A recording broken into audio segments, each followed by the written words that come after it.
Hi hello అండి, welcome back to our channel Sukanya Sampath vlogs. అందరు ఎలా ఉన్నారు? బాగున్నారా? నేను కూడా చాలా బాగున్నాను. అండ్ ఈరోజు వ్లాగ్ వచ్చేసి ఎర్లీ మార్నింగే అనమాట. ఆల్రెడీ కాఫీలు, బాదం పప్పు తిండాలి ఇవన్నీ అయిపోయాయి. పిల్లలకి ఈరోజు ఎగ్ రైస్ చేసిస్తున్నాను బాక్స్కి అనమాట. అండ్ టిఫిన్కి వచ్చేసి బ్రేక్ఫాస్ట్కి bread chocolate Hershey's chocolate spread చేసుకొని తినేస్తాము, ఆకలిగా లేదు అని చెప్పారు. ఎందుకంటే నిన్న ఈవినింగ్ నేను పకోడీ అండ్ గులాబ్ జామున్ చేశాను. నైట్కి చింతాకు పప్పు అంటే చింత చిగురు పప్పు చేసి రైస్ చేశారనమాట. అన్నీ ఇష్టమైనవే కదా, ఫుల్గా తిన్నారు, అందుకే ఆకలిగా లేదని చెప్పారు. సో అందుకని చెప్పి బాక్స్కి ఎగ్ రైస్ చేస్తున్నాను. అలాగే బ్రెడ్ చాక్లెట్ స్ప్రెడ్ అప్లై చేసుకొని తినేస్తారనమాట. నేను కూడా అదే తినేస్తాను. మా హస్బెండ్ అయితే ఆల్రెడీ వెళ్ళిపోయారు, ఇంకా ఆఫ్టర్నూన్ వరకు రారనమాట. 3 అవుతుందో 2 అవుతుందో తెలీదు. సో ఇక్కడైతే నేను ఎగ్ రైస్ చేస్తున్నానండి. దీనికోసం ఒక కడాయి పెట్టుకున్నాను. ఆల్రెడీ రైస్ ఉడికించి పెట్టేసుకున్నాను రైస్ కుక్కర్లో. అండ్ ఇక్కడ వచ్చేసి మా ముగ్గురికి అనమాట, నాకి పాపకి బాబుకి. సో 6 ఎగ్స్ని బ్రేక్ చేశాను. మీరు ఎగ్స్ మీ ఇష్టం, మీకు ఎన్ని కావాలంటే అన్ని బ్రేక్ చేసుకోవచ్చు రైస్ క్వాంటిటీని బట్టి. కొంతమందికి రైస్లో కొంచెం ఎగ్స్ ఎక్కువగా ఉంటేనే ఇష్టం కదా, మాకైతే అలానే ఇష్టం, అందుకే నేను 6 వేసాను అనమాట. నేను ఒక పావు కేజీ రైస్కి 6 ఎగ్స్ తీసుకున్నాను. సో ఈ ఎగ్స్ని కంపల్సరీగా ఇలా ఒక బౌల్లో వేసుకొని బాగా బీట్ చేసుకోండి. అప్పుడే మనకి ఎగ్ రైస్ చేసుకునేటప్పుడు ఈ రైస్లో ఎగ్ అనేది బాగా కనిపిస్తుంది అనమాట. సో ఇక్కడైతే నేను 6 ఎగ్స్ తీసుకొని దీన్ని బాగా బీట్ చేసుకుంటున్నాను. బీట్ చేసి పెట్టేసుకున్నాను. తర్వాత ఈ ఎగ్ రైస్ చేయడానికి కావాల్సింది soya sauce, vinegar, garam masala, chicken masala, red chilli powder, salt అనమాట. ఈ 4 కావాలి. ఉప్పు, కారం, chicken masala, garam masala, soya sauce, vinegar. And next ఫైనల్గా వేసుకోవడానికి కొత్తిమీర. మామూలుగా అన్నిట్లోకి వేస్తాం కదా. చూసారా, నేను సండే తీసుకొచ్చాను కొత్తిమీరని, ఎంత ఫ్రెష్గా ఉందో. ఈ కొత్తిమీర సండే తెచ్చినా, మీరు ఎప్పుడు తెచ్చినా కానీ 10 డేస్ వరకు చాలా ఫ్రెష్గా ఇలానే ఉంటుంది. చూడండి, చాలా ఫ్రెష్గా ఉంటుంది, చాలా బాగుంటుంది. అందుకే ఒక సిస్టర్ ఈ బాక్స్ లింక్ అడిగితే లింక్ కూడా పెట్టాను, కాస్ట్ కూడా పెట్టాను అనమాట. సో కొత్తిమీర అయితే ఇలా ఫ్రెష్గా ఉంటుంది అనమాట. ఈ ఐటమ్స్ కావాలండి. మీకు కావాలనుకుంటే క్యారెట్, క్యాప్సికమ్, బీన్స్ 3 అయినా వేసుకోవచ్చు, లేదా ఆ 3 ఒకటైనా వేసుకోవచ్చు, 2 అయినా వేసుకోవచ్చు, రెండు రకాలైనా వేసుకోవచ్చు. నేను ఏమంటే మీకు చెప్తున్నాను, క్యారెట్, బీన్స్, క్యాప్సికమ్ వీటిలో ఏవైనా వేసుకోవచ్చు, లేదా 3 వేసుకున్నా కూడా పర్లేదు. కాకపోతే మా బాబు అలాంటివన్నీ వేస్తే తిండనమాట. చెప్పాను ఒక వీడియోలో మీకు ఆల్రెడీ, మా బాబు నాన్ వెజ్ ప్రియుడు అని. సో అందుకని చెప్పి తన కోసం అయితే నేను ఇక్కడ ఏం వేయట్లేదు అలాంటివి.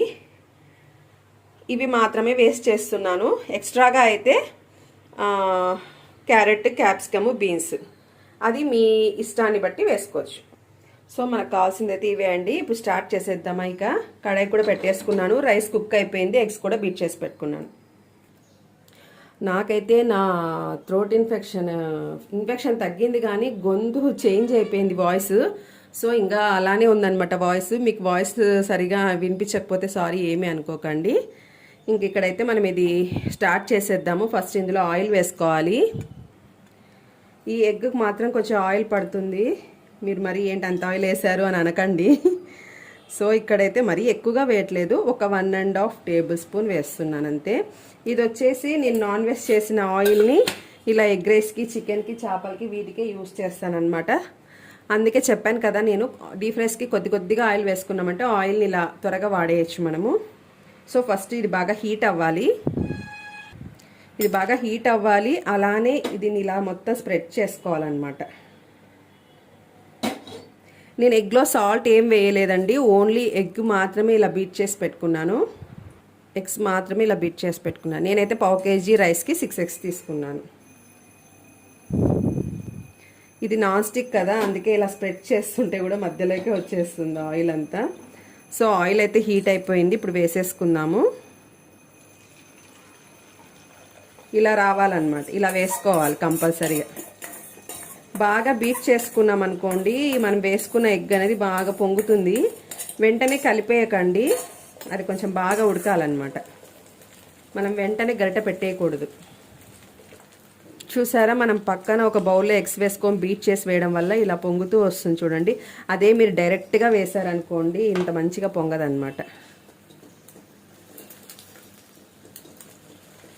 నా కడాయి కొంచెం చిన్నగా ఉంది, మొత్తం ఎగ్ అంతా ఇలానే అయిపోవాలి. సో నేనైతే ఇలా మధ్యలోకి ఇలా ఒకసారి అనుకొని ఆ పచ్చిగా ఉన్నదంతా ఇలా స్ప్రెడ్ చేసుకుంటున్నాను. కనిపిస్తుంది కదా, మీకు అర్థమవుతుంది కదా నేను ఇక్కడ చూపించేది.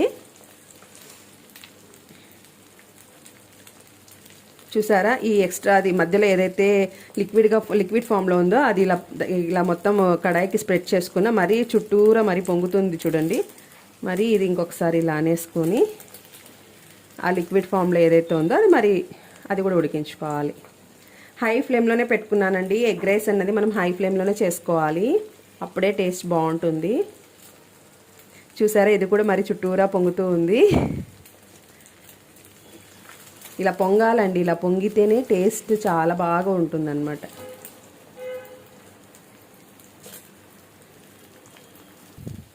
చూసారా, ఇది కూడా పొంగిపోయింది.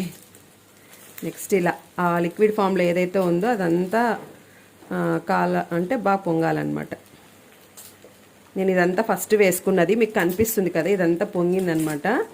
ఇలా పొంగిన తర్వాత ఇలా ఏదైతే లిక్విడ్ ఫామ్లో ఉందో దాన్ని కూడా ఇలా స్ప్రెడ్ చేసుకుంటూ ఉండాలి.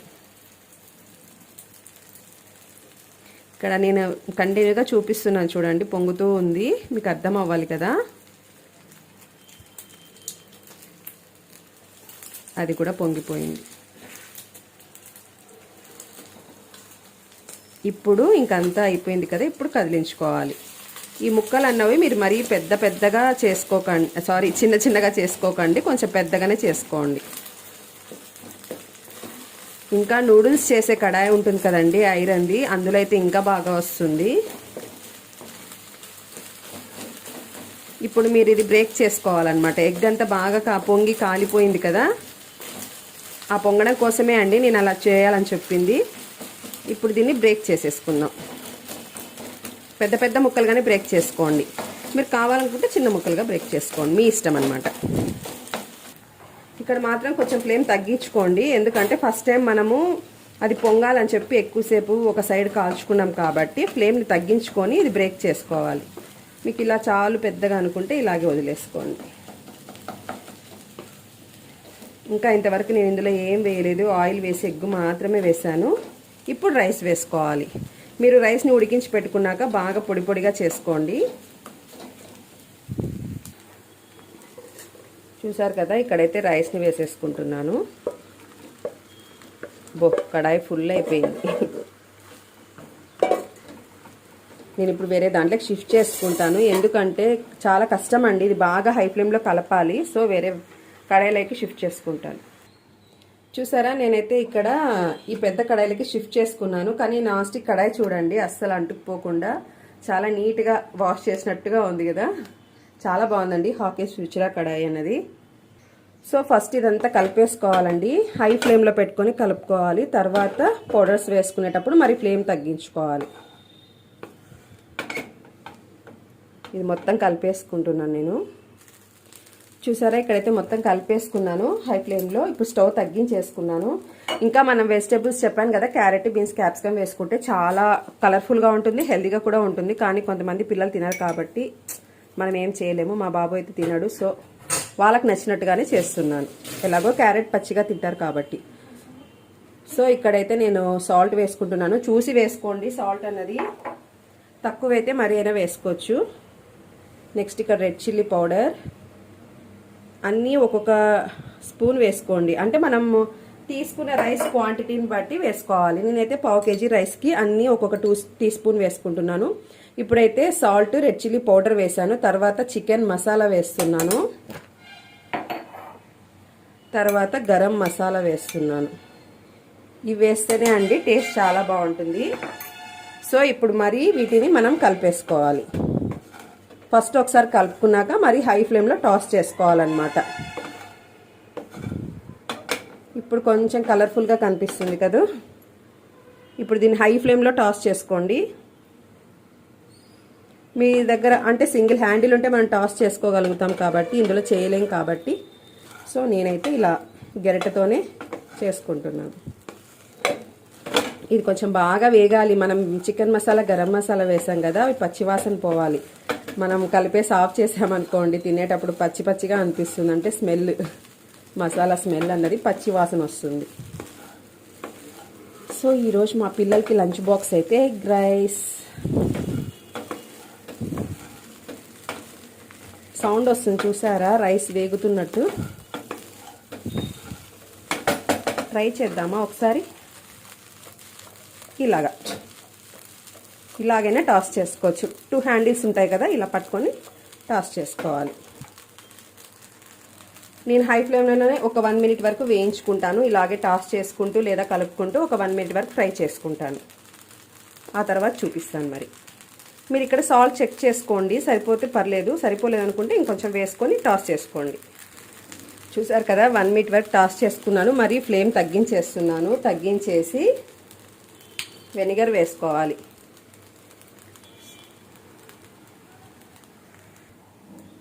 నేను 1/2 కేజీ రైస్ తీసుకున్నాను కాబట్టి ఒక 2 స్పూన్ల దాకా వేసుకుంటున్నాను. ఇదేంటో ఓపెన్ చేసినా కూడా రావట్లేదు, డైరెక్ట్గా వేస్తాను. నేనైతే ఒక 2 స్పూన్స్ వరకు వేసుకున్నాను. అలాగే సోయా సాస్ కూడా ఒక 2 స్పూన్స్ వేసుకోవాలి.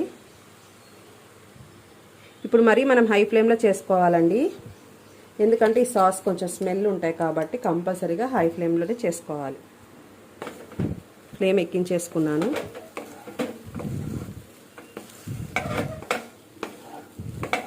ఇక్కడ కూడా మీరు టాస్ చేసుకోవచ్చు, కలిపేసుకోవచ్చు. ఫస్ట్ అయితే కలిపేసుకుంటున్నాను, తర్వాత టాస్ చేసుకుంటాను. రైస్ మాత్రం పొడి పొడిగా చేసి పెట్టుకోండి, అప్పుడే బాగుంటుంది.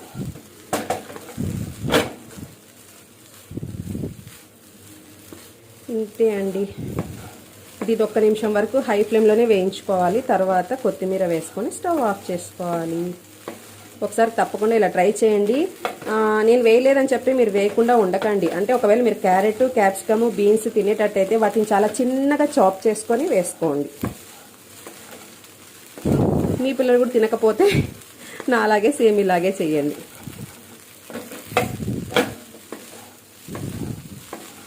ఇంతే అండి. ఫస్ట్ కలిపేసుకుంటే మనం మొత్తం బాగా కలుస్తాయి కదా సాస్ అన్నది. తర్వాత ఇలా టాస్ చేసుకుంటున్నాను,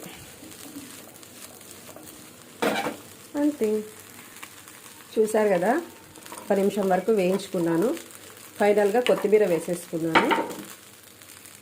కొత్తిమీర వేసేసుకొని మరి ఒకసారి ఇలా టాస్ చేసుకుంటున్నాను. ఇప్పుడు చాలా కలర్ఫుల్గా కనిపిస్తుంది కదా.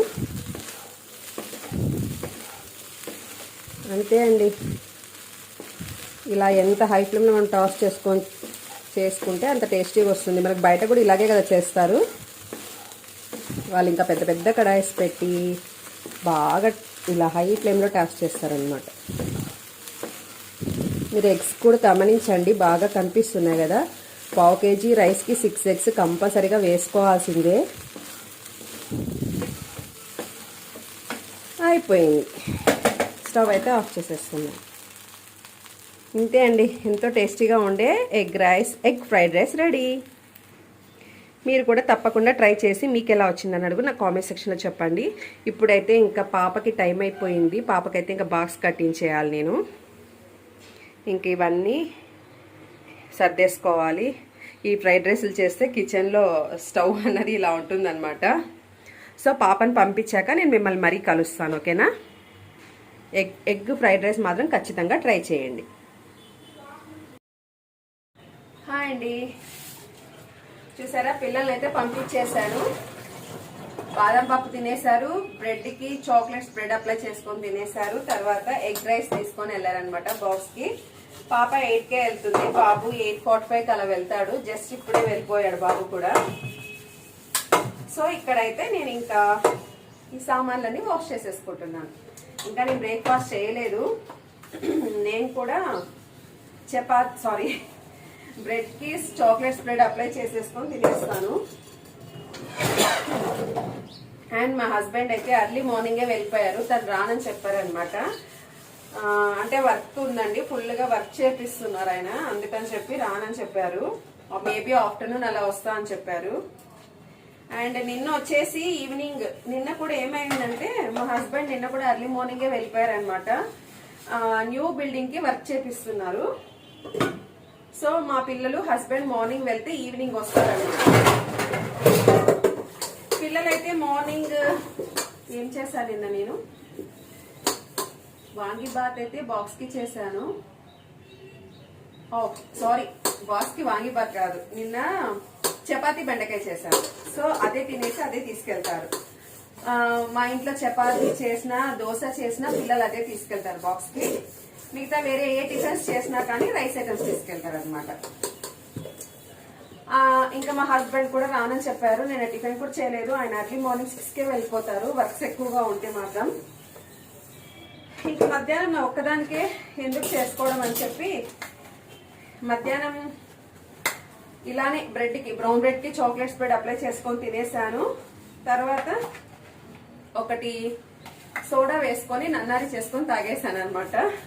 చాలు కదా, హెవీగా అయిపోతుంది. మార్నింగ్ చపాతీ తిన్నాను కాబట్టి నాకు హెవీగా అనిపించేసింది. ఇంకా ఆఫ్టర్నూన్ ఏం చేయలేదు, ఇలా పనులన్నీ చేసేసుకొని video editing, uploading, voice over అవన్నీ ఇచ్చేసరికి నాకు 12 అయింది. ఇంకా మధ్యలో మమ్మీ ఒకసారి అండ్ మా హస్బెండ్ ఒకసారి అలా ఫోన్ చేస్తూ ఉంటారు. మమ్మీ అయితే డైలీ చేస్తుంది, మా హస్బెండ్ అయితే ఒక్కదాన్నే ఉంటాను కదా, అందుకే ఏం చేస్తున్నావు, తిన్నావా, అది ఇది అని చేసి అడుగుతూ ఉంటారు అనమాట. సో అలా ఫోన్లో మాట్లాడుకుంటూ ఒక 1 అయిపోయింది అనమాట. 1 o'clockకి నేను ఆ బ్రెడ్ కొంచెం సోడా వేసుకొని నన్నారి చేసుకొని తాగేసి హ్యాపీగా పడుకొనేసి ఫుల్ రెస్ట్ తీసుకున్నాను అనమాట. అంటే మొన్న నైట్ నాకు కొంచెం గ్యాస్ట్రిక్ ప్రాబ్లం ఎక్కువైపోయి నిద్ర సరిగా లేదనమాట. గ్యాస్ట్రిక్ ప్రాబ్లం ఎక్కువైపోతే ఇక్కడ చెస్ట్లో పెయిన్ వస్తుంది కదండి, చాలా పడుకుంటే ఆయాసం వస్తుంది అలా ఎక్కువగా ఉన్నప్పుడు. సో నాకు ఇంకా నిద్ర లేదనమాట. అందుకే నిన్న ఆఫ్టర్నూన్ 1 o'clock పడుకొని 4 o'clock లేచాను. 3 hours పడుకున్నా. అంతసేపు రెస్ట్ తీసుకున్నా కానీ బాగా ఫ్రెష్గా అనిపించింది. ఈవినింగ్ నాకు చాలా ఫ్రెష్గా అనిపించింది. నా బాడీ కూడా చాలా ఫ్రీగా అనిపించింది అనమాట. అంటే మామూలుగా మనకి పని చేసి చేసి కొంచెము హెవీగా అలసిపోతుంది కదా మన బాడీ అన్నది. సో అలా కాకుండా చాలా ఫ్రీగా అనిపించింది. కానీ ఈవినింగ్ లేచాక మళ్ళీ ఫుల్ వర్క్ ఉండింది అనమాట. మా బాబుకి గులాబ్ జామున్ అంటే చాలా ఇష్టము. తన కోసం జామున్ చేశాను. పాప పెద్దగా తినదు అసలు. ఒక్క నిమిషం, ట్యాంక్ నిండింది, వాటర్ ఆఫ్ చేసి వస్తాను. ఇందాక బాబు వెళ్ళేటప్పుడే నేను కిందకి దిగకుండా తనే మోటార్ వేసి వెళ్తాడు అనమాట. అది ట్యాంక్ నిండింది, ఇప్పుడే ఆఫ్ చేసి వస్తున్నాను. సో ఇంకా చెప్తూ ఉన్నాను, నేను ఈవినింగ్ 4కి లేచానా. లేచిన తర్వాత గులాబ్ జామున్ చేశాను, బాబుకి ఇష్టం అని చెప్పి గులాబ్ జామున్ చేశాను. తర్వాత ఇంకా పాప తింది కదా అని చెప్పి పకోడీ చేద్దామా అని అనుకుంటూ ఉన్నాను అనమాట. ఈలోపు మా హస్బెండ్ వచ్చారనమాట. మా హస్బెండ్ రాగానే ఇంకా సరిగ్గా ఫుడ్ కూడా లేదు కదా, బయట ఫుడ్ ఎక్కువగా పడదు మా హస్బెండ్కి. సో ఆనియన్ పకోడీ చెయ్యి, కొంచెం క్లైమేట్ కూల్గా ఉండింది అనమాట. నేను ఈవినింగ్ ఆనియన్ పకోడీ చెయ్యి, నీకు ఓపిక ఉంటేనే చెయ్యి అన్నారు. సో ఆఫ్టర్నూన్ అంతా ఫుల్ రెస్ట్ తీసుకున్నాను. ఇప్పుడు చాలా ఫ్రీగా, నాకు చాలా యాక్టివ్గా ఉన్నానని చెప్పి ఆనియన్ పకోడీ కూడా చేశారనమాట. సో మా హస్బెండ్ పిల్లలందరూ ఒకేసారి వచ్చేసారనమాట. 6 to 6:30 లోపల అందరు వచ్చాక హ్యాపీగా గులాబ్ జామున్ ఆనియన్ పకోడీ తినేసాము. ఇంకా ఆఫ్టర్నూన్ ఏం చేయలేదు కదా, మార్నింగ్ పిల్లలు చపాతీ తిన్నారు, ఆఫ్టర్నూన్ బాక్స్ కి కూడా అదే తీసుకెళ్లారు. ఇంకా నైట్ కూడా ఎందుకు అని చెప్పి మా హస్బెండ్ రైసే చేయన్నారు. నేను కూడా హ్యాపీగా ఓపిక ఉంది, బాగా రెస్ట్ తీసుకున్నాను, ఓపిక కూడా ఉంది కాబట్టి evening onion pakodi and gulab jamun తిన్న తర్వాత నేను చింత చిగురు తెచ్చుకున్నాను. మొన్న సండే మార్కెట్కి వెళ్ళినప్పుడు చింత చిగురు అండ్ గంజిరాకు అంటారు కదా, 2 కలిపి చేస్తే ఆ పప్పు చాలా టేస్టీగా ఉంటుంది. సో వేడిగా రైస్ ఆ పప్పు చేసేసాను. విత్ ఇన్ 1/2 hour లో అయిపోయింది అనమాట. నైట్ కూడా ఇంకా 9 o'clock అలాగా హ్యాపీగా భోజనం చేసాము. చాలా టేస్టీగా వచ్చింది. మా బాబు అంటున్నాడు, ఈరోజు ఈవినింగ్ నుంచి అన్ని బాగున్నాయి మమ్మీ అంటున్నాడు. డైలీ నేను బాగానే చేస్తాను, కాకపోతే వాడు అప్పుడప్పుడు అలా అంటూ ఉంటాడు అనమాట. మా హస్బెండ్ అండ్ మా పాప మాత్రం ఎప్పుడు నేను ఏం చేసినా నచ్చుతుంది వాళ్ళకి. వాడు ఒక్కడే అలా ఆట పట్టిస్తుంటాడు, వాడికి నచ్చుతుంది, ఆట పట్టిస్తుంటాడు అనమాట, అంతే. బాబు అయితే ఎక్కువ ఫ్రెండ్లీగా ఉంటాడు అనమాట, పాప కూడా అంతే. కానీ పాప ఎక్కువగా మాట్లాడదు, బాబు మాట్లాడుతూనే ఉంటాడు. సో నైట్ అలా చేశాను కదా, ఇంకా నైట్ పప్పు చేశాను. అందుకని చెప్పి నేను ఇంకా పప్పు ఫ్రిడ్జ్ లో పెట్టేశాను. నైట్ తిన్న తర్వాత మిగిలిన పప్పు అంతా ఒక బౌల్లోకి తీసేసి ఫ్రిడ్జ్ లో పెట్టేశాను. సో ఈ రోజు ఆఫ్టర్నూన్ ఇంకా చేయాల్సిన అవసరం ఏముండదు. మా హస్బెండ్ ఈ రోజు కూడా వస్తారో రారో తెలియదు నాకు. ఆఫ్టర్నూన్ మేబీ వచ్చిన పప్పు ఉంది కాబట్టి రైస్ ఒకటే. ఇంకా ఈ సమ్మర్కి ప్రతి ఒక్కరికి అమ్మ వాళ్ళు పంపిస్తూ ఉంటారు కదా, ప్రతి ఒక్క ఇంట్లోనూ అమ్మలు అమ్మమ్మలో వడియాలు, మజ్జిగ మిరపకాయలు, చల్ల మిరపకాయలు అంటారు, ఇలాంటివన్నీ చేసి పంపిస్తూ ఉంటారు. కాబట్టి ఆ పప్పులోకి యాక్చువల్గా అయితే చింతాకు పప్పు అంటే చింత చిగురు పప్పుకి వడియాలు మంచి కాంబినేషన్ అండి. ఈ సమ్మర్లో అందరు పెట్టుకొని ఉంటారు కదా. మా మమ్మీ అయితే ఆల్రెడీ మొన్న ఎండలు ఉన్నప్పుడే పెట్టేశారనమాట. మమ్మీ పెట్టి మంచి పని చేశారు. ఇప్పుడు వర్షాలు పడుతూ ఉన్నాయి కదా, సో అవి వేయించేసుకుంటాను. మా హస్బెండ్ వస్తేనే వేయిస్తాను, లేదంటే హ్యాపీగా నేను పప్పన్నం తినేస్తాను. ఇంకా నిన్న ఈవినింగ్ చేసిన పకోడీ కూడా ఉందండి. ఆల్రెడీ నేను ఇంతకుముందు ఒకసారి ఆనియన్ పకోడీ టేస్టీగా క్రిస్పీగా బయట చేసినట్టు రావాలంటే ఎలా చేయాలని చెప్పి ఒక వీడియో పెట్టాను. సేమ్ అలానే చేశాను. గట్టి పకోడీ అయితే 2 days వరకు అయితే చాలా బాగుంటుంది. మెత్తటి పకోడీ అయితే 1 dayనే బాగుంటుందండి. సో ఆ పకోడీ కూడా ఉందన్నమాట. ఇంక ఈరోజు కూడా మా హస్బెండ్ వస్తారు రారో తెలీదు. అండ్ ఈ రోజు ఈవినింగ్ కి స్నాక్స్ గా కూడా మా బాబు అప్పుడే నిన్న నైటే ఆర్డర్ పెట్టేశాడు నాకు. రేపు ఈవినింగ్ చికెన్ కబాబ్ చేయ మమ్మీ, చాలా రోజులు అయింది నువ్వు కబాబ్ చేయక అని చెప్పాడు. నేను కొత్తగా ఐటమ్స్ చేస్తూ ఉంటాను కాబట్టి చేసినవే మరీ చేయను అనమాట. ఎప్పుడన్నా పిల్లలు అడిగితే మరి ఇంకోసారి చేస్తాను. సో నేనైతే బాబు అడిగాడు కాబట్టి ఈరోజు ఈవినింగ్ చికెన్ కబాబ్ చేయాలి. ఇప్పుడైతే ప్రస్తుతానికి ఈ సామాన్లన్నీ కడిగేసి బ్రెడ్ మీద చాక్లెట్ స్ప్రెడ్ వేసుకొని తినేస్తాను. తర్వాత ఒక 1/2 hour అలా రెస్ట్ తీసుకొని ఫ్రెష్ అప్ అయిపోతాను. ఆ తర్వాత video editing, uploading, voice record ఇవన్నీ ఉంటాయన్నమాట. కంపల్సరీగా 2 hours పడుతుందండి. యూట్యూబ్లో వీడియోకి ఎడిటింగ్ చేసి వాయిస్ ఓవర్ ఇచ్చి సేవ్ చేసి అప్లోడ్ చేయాలంటే కంపల్సరీగా 2 hours పడుతుంది. సో నేను తినేసి 1/2 hour రెస్ట్ తీసుకొని ఫ్రెష్ అప్ అయిన తర్వాత ఆ పని చేసుకుంటాను. తర్వాత ఇంకా ఆఫ్టర్నూన్కి రైస్ మాత్రమే కాబట్టి ఇంకేం వర్క్ ఉండదు. కాకపోతే కొన్ని పనులు ఉన్నాయన్నమాట. ఏంటంటే కొబ్బరి పొడి అయిపోయింది. కొబ్బరి పౌడర్ అంటారు కదా, అది ప్రతి కర్రీస్కి నేను అది యూజ్ చేస్తాను అనమాట. ఆ పౌడర్ చేసుకోవాలి. అలాగే దోశ మీద వేసే స్పైసీ పుట్నాల పొడి అది కూడా వేసుకోవాలి. ఆ 2 పౌడర్స్ అండ్ పీనట్ పౌడర్ కూడా అయిపోయింది, అది కూడా వేయాలి. మా ఇంట్లో మాత్రం కొబ్బరి పొడి, పీనట్ పౌడర్ అండ్ స్పైసీ పప్పుల పొడి కంపల్సరీగా 3 స్టాక్ ఉండాలి. నేనైతే 1 month కి సరిపడా చేసి పెట్టేసుకుంటాను. ఈ రోజు అయిపోయింది కాబట్టి, అయిపోయి కూడా 1 week అయింది. ఇంట్లో అంటూ ఉన్నారు నీకు టైం కుదరదా ఇంకా చేయలేదు అని. సో ఈ రోజు ఖాళీగానే ఉంటాను కాబట్టి, అంటే ఇలా ఖాళీగా అంటూ ఏమి ఉండదండి. ఇలా మనకి ఏదైనా వర్క్ లేనప్పుడు అలాంటివన్నీ చేసుకుంటాను అనమాట. ఆల్రెడీ నేను Sunday chicken fry, semi gravy chicken, fish fry చేశాను కదా. ఆ రోజు కూరగాయలు కూడా తెచ్చుకున్నాను కదా, అవన్నీ సర్దడం చాలా టైం పట్టింది కదా. అలానే ఈ వంట అంతా చేశాను కదా. ఆ రోజే అల్లం వెల్లుల్లి పేస్ట్ కూడా చేసుకున్నాను. నాకు ఆ రోజు చికెన్ కర్రీకి అండ్ ఫిష్ ఫ్రైకి సరిపోయింది అనమాట కరెక్ట్గా అల్లం వెల్లుల్లి పేస్ట్ అన్నది.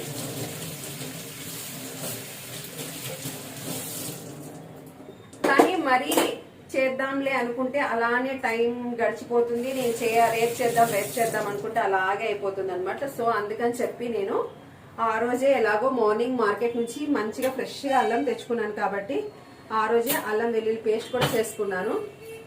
సో ఆ రోజు పేస్ట్ కూడా చేసేసుకున్నాను, చూసారు కదా. ఇంక ఈ రోజు అయితే పౌడర్స్ చేయాలి. కొబ్బరి పొడి, పీనట్ పౌడర్, స్పైసీ పప్పుల పొడి, ఆ 3 చేయాలి. కాకపోతే హడావిడిగా ఉండదన్నమాట. ఈరోజు ఇంకా వర్క్ ఏమీ లేదు కాబట్టి నిదానంగా చేసుకుంటాను. అది కూడా మీకు వీడియో చూపిస్తాను, ఓకేనా. వీడియో లెంత్ ఎక్కువ అయిపోతుంది, మీకు బోర్ కొట్టేస్తుంది. ఇక్కడైతే నా పని అయిపోయింది. ఇప్పుడు ఇదంతా క్లీన్ చేసేసి నేను కూడా వెళ్ళి బ్రెడ్ తినేస్తాను అనమాట. నేనైతే బ్రౌన్ బ్రెడ్ ఎక్కువగా తింటాను, వైట్ బ్రెడ్ అస్సలు తినను అనమాట. బ్రౌన్ బ్రెడ్ తింటాను. తినేసి ఒక 1/2 hour రెస్ట్ తీసుకొని ఫ్రెష్ అప్ అయిపోయి వీడియో ఎడిటింగ్ అవన్నీ చేసేసుకోవాలి. తర్వాత మిమ్మల్ని కలుస్తాను, ఓకేనా. చూసారు కదండి, ఇక్కడైతే మార్నింగ్ నేను లేచినప్పటి నుంచి వీడియో తీసాను అనమాట. అంటే కాఫీ చేయడం, బాదం పప్పు పిలాఫ్ చేయడం అదొక్కటే తీయలేదు. ఇంకా పిల్లలకైతే బాక్స్కి ఎగ్ రైస్ చేసి ఇచ్చాను. అండ్ బ్రేక్ఫాస్ట్ చెప్పాం కదా, బిఫోర్ డే ఫుల్గా స్నాక్స్, నైట్ డిన్నర్ ఫుల్గా తిన్నాం కాబట్టి అందరం అలానే తిన్నాము. అందుకని మార్నింగ్ నేను పిల్లలు బ్రెడ్ మీద చాక్లెట్ స్ప్రెడ్ చేసుకొని తినేసామన్నమాట. మా హస్బెండ్ అయితే ఎర్లీ మార్నింగే వెళ్ళారు, టిఫిన్కి అయితే రానని చెప్పారు. కాకపోతే ఆఫ్టర్నూన్ బ్రేక్ఫాస్ట్కి వచ్చారనమాట. కాకపోతే చింతాకు పప్పు అంటే చింత చిగురు పప్పు ఉందని చెప్పా కదా, రైస్ చేసి అప్పడాలు వడియాలు వేయించుకొని తినేసాము. ఆ ఒక్క వీడియో అయితే నేను తీయలేదు. కాకపోతే మా హస్బెండ్ వచ్చేలోపు నేను ఇక్కడ అన్ని సామాన్లు వాష్ చేసేసుకున్నాను కదా, మార్నింగ్ ఎగ్ రైస్ చేశాను, సామాన్లన్నీ వాష్ చేశాను. మీతో మాట్లాడుకుంటూ వీడియో తీయడం వల్ల కొంచెం లెంత్ ఎక్కువ అయిపోయింది. సో ఇక్కడ పని అంతా అయిపోయిన తర్వాత నేను బ్రేక్ఫాస్ట్ చేశాను. తర్వాత ఫ్రెష్ అప్ అయిపోయి కొన్ని కొబ్బరి పొడి, పప్పుల పొడి, స్పైసీ పప్పుల పొడి ఇలాంటివన్నీ చేసుకున్నాను అనమాట. అవన్నీ చూపిస్తాను, చూసేయండి. కానీ ఈ వీడియోలో కాదు, నెక్స్ట్ వీడియో లెంత్ అనేది ఎక్కువ అయిపోతుంది కాబట్టి నేను ఇందులో పెట్టట్లేదండి. ఇప్పటికే వీడియో అనేది ఒక 26 మినిట్స్ ఉందన్నమాట. సో మీకు కూడా వీడియో లెంత్ అనేది ఎక్కువ ఉంటే బోర్ కొట్టేస్తుంది కదా. నాకెందుకో ఈ మధ్య వీడియోస్లో మీతో మాట్లాడుకుంటూ వీడియో చేయాలనిపిస్తుంది. సో నాకు లోన్లీగా ఫీల్ అవుతున్నట్టు అనిపించదనమాట. మీరు కూడా నా వీడియోని చూస్తూ మీరు కూడా మీ ఇంట్లో పనులు చేసుకుంటారని చెప్పి అందుకు అలా తీస్తూ ఉన్నానమాట. మీకు ఒక మోటివేషన్ లాగా ఉంటుందని చెప్పి. సో ఇక్కడైతే చూసారు కదా, నేను కిచెన్ కూడా మొత్తం క్లీన్ చేసేసుకున్నాను. మనం పనులు ఎప్పటికప్పుడు అలా క్లీన్ చేసుకుంటే మాత్రం మనకు చాలా టైం ఖాళీగా దొరుకుతుందండి. ఖాళీగా ఉన్నప్పుడు మనం ఏదైనా వర్క్స్ ఉంటే చేసుకోవచ్చు, లేదంటే రెస్ట్ అయినా తీసుకోవచ్చు అనమాట. సో ఇక్కడ సామాన్లు వాష్ చేసి కిచెన్ కౌంటర్ టాప్ అంతా క్లీన్ చేసేసుకున్నాను. తర్వాత ఇంకా ఆకలేస్తుంది కదా, నేను కూడా బ్రెడ్కి ఇక్కడ చాక్లెట్ స్ప్రెడ్ అప్లై చేసుకొని తినేస్తున్నాను అనమాట. హర్షీస్ చాక్లెట్ స్ప్రెడ్ అనమాట ఇది. సో ఇది తినేసిన తర్వాత నేను ఇంకా కొన్ని పౌడర్స్, ఫ్రెష్ అప్ అయిపోయాక కొన్ని పౌడర్స్ ప్రిపేర్ చేసుకున్నాను. అలాగే ఈవినింగ్ నేను చికెన్ కబాబ్ చేశాను. నిజంగా నేను చాలా వెరైటీగా చేస్తాను. అంటే చూడండి నా స్టైల్లో నేను ఎలా చేశాను అనేది మీకు చూపిస్తాను. అది కూడా మీకు చాలా బాగా యూజ్ అవుతుంది. ఇక్కడితో నా వీడియోని అయితే ఎండ్ చేసేస్తున్నానండి. నా వీడియో కనుక మీకు నచ్చినట్టయితే తప్పకుండా లైక్ చేయండి, మీ ఫ్రెండ్స్ అండ్ రిలేటివ్స్కి షేర్ చేయండి. అలాగే మన ఛానల్ని కొత్తగా ఎవరైనా చూస్తున్నట్టయితే తప్పకుండా మన ఛానల్ని సబ్స్క్రైబ్ చేసుకోండి. అలాగే ఇప్పటివరకు సబ్స్క్రైబ్ చేసుకున్న ప్రతి ఒక్కరికి పేరు పేరున చాలా చాలా చాలా థ్యాంక్స్ అండి.